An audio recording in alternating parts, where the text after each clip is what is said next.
지금 이 영상을 보는 동안 인류가 쏜 전파는 이미 75억 년 밖까지 퍼져나갔습니다. 돌이킬 수 없습니다. 만약 유츠신이 옳다면 우리는 이미 죽은 목숨입니다. 오늘 다룰 건 페르미 역설이 아닙니다. 페르미 역설이 틀렸을 가능성입니다. 당신이 학교에서 배운 건 반쪽입니다. 우주는 너무 넓어서 외계 문명이 조용하다.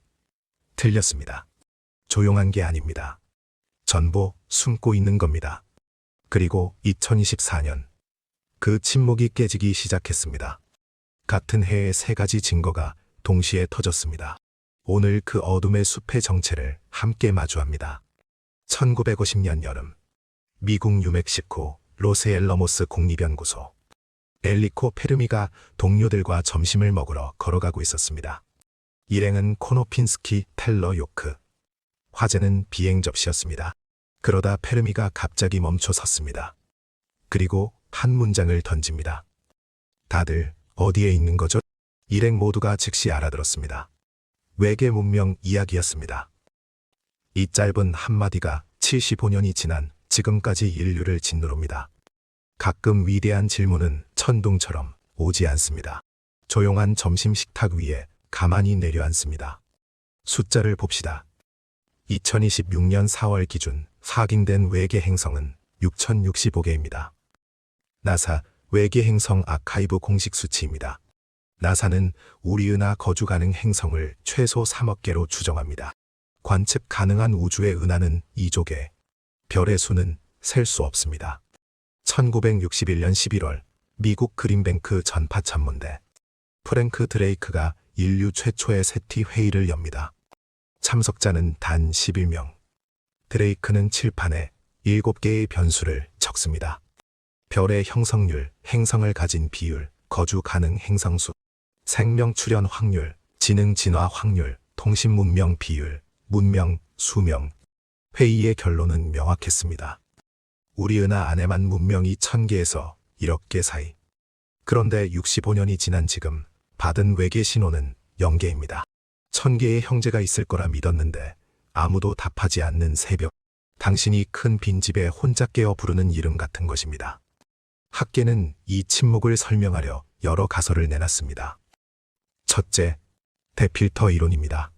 1998년 로빈 헨슨 교수가 제시했습니다. 우주 문명에는 거의 불가능한 관문이 있다. 문제는 그 필터가 어디 있느냐입니다. 과거에 있었다면 우리는 기적의 아이들, 미래에 있다면 곧 사라집니다. 핵전쟁, AI 폭주, 기후 붕괴. 셋 중 하나로요. 둘째, 동물원 가설입니다.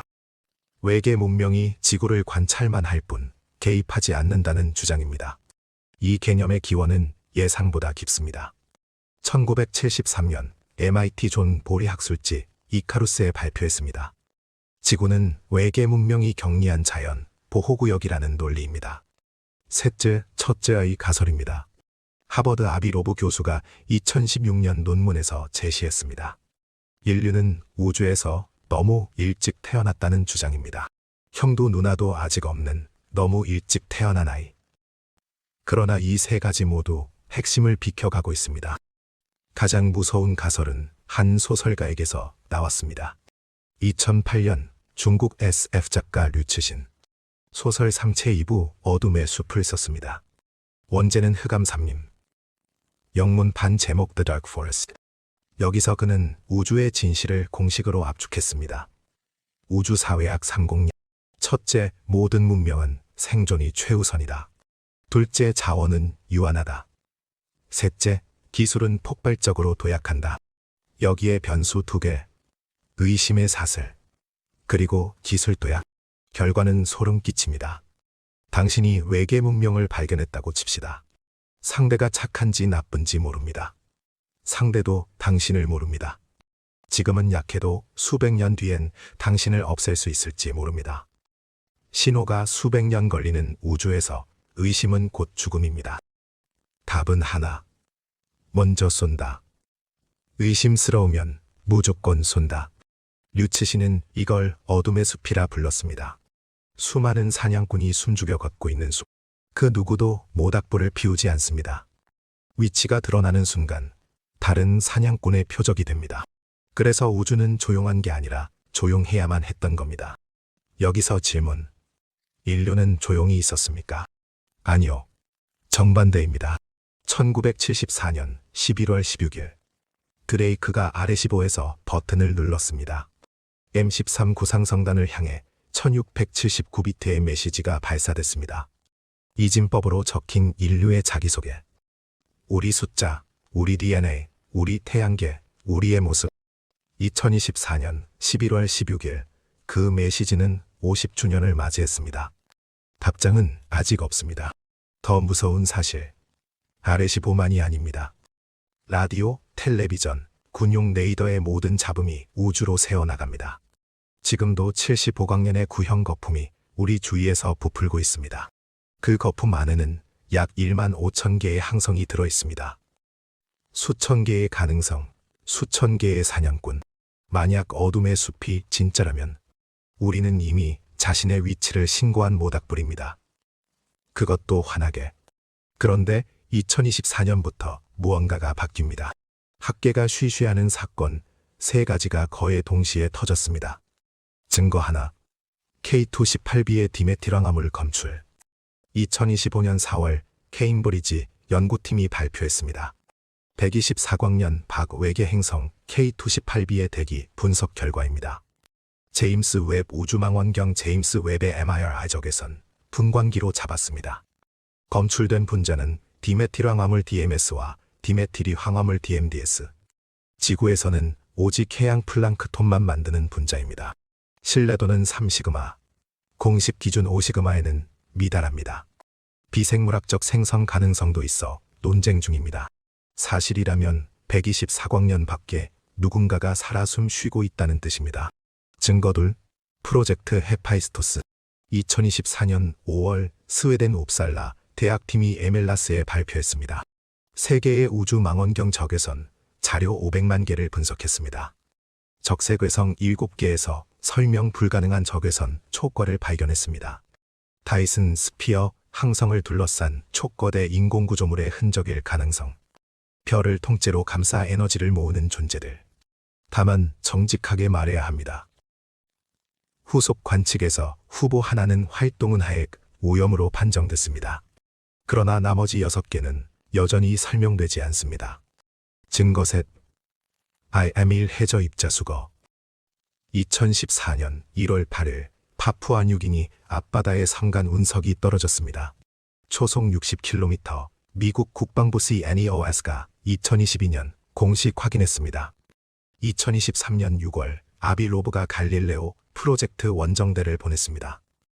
해저에서 850개의 구형 입자, 스플루를 회수했습니다. 일부 입자에서 태양계 밖 기원의 화학 조성이 검출됐습니다. 외계 기술의 잔해 가설은 학계에서 격렬한 논쟁 중입니다. 새 증거가 말하는 건 하나. 우주는 조용한 게 아니었습니다. 우리가 못 본 겁니다. 이제 막 겨우 보기 시작했습니다. 여기서 끝나면 좋을 텐데. 진짜는 더 무섭습니다. 1977년 8월 15일 오하이오주 비기어 전파망원경. 72초 동안 1420MHz 부근에서 강한 전파. 제리 이만희 빨간 펜으로 단어 하나를 적었습니다. 와우. 세티 역사상 가장 유명한 후보 신호의 탄생입니다. 그 한 번 이후 단 한 번도 재현되지 않았습니다. 2024년 멘데스 연구팀이 새 가설을 발표합니다. 마그네타 플레어가 수소구름을 여기시킨 자연현상이라는 겁니다. 인공신호가 아닐 가능성이 높아졌습니다. 수십 년간 우리가 가졌던 가장 강력한 후보가 사라졌습니다. 침묵은 깨진 게 아니라 더 깊어진 겁니다. 증거가 늘어나는데 외로움도 커지는 이상한 시대입니다. 정리해 봅시다. 플랑크 위성이 측정한 우주의 나이는 138억 년입니다. 광속 10% 자기복제 탐사선은 은하 식민화의 50만 5천만 년. 50만 년은 우주 나이의 0.0036%입니다. 시간은 차고 넘칩니다. 그런데 우리 은하를 정복한 문명의 흔적은 아직 0개입니다. 둘 중 하나, 진짜 아무도 없거나 모두가 숨고 있거나 2024년의 데이터는 후자로 기울고 있습니다.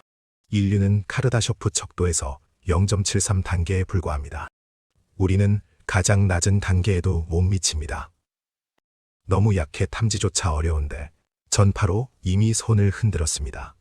50년째 계속되고 있습니다. 류츠신의 문장을 다시 읽어봅시다.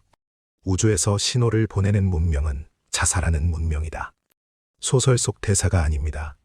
수학적 결론입니다. 우리는 그 수학을 이미 어겼습니다. 모닥불은 이미 타고 있습니다. 끄는 법은 아무도 모릅니다. 이제 할 수 있는 건 어둠 속에서 누가 우리를 먼저 봤을지 기다리는 것. 침묵을 지키는 게 안전했을까요?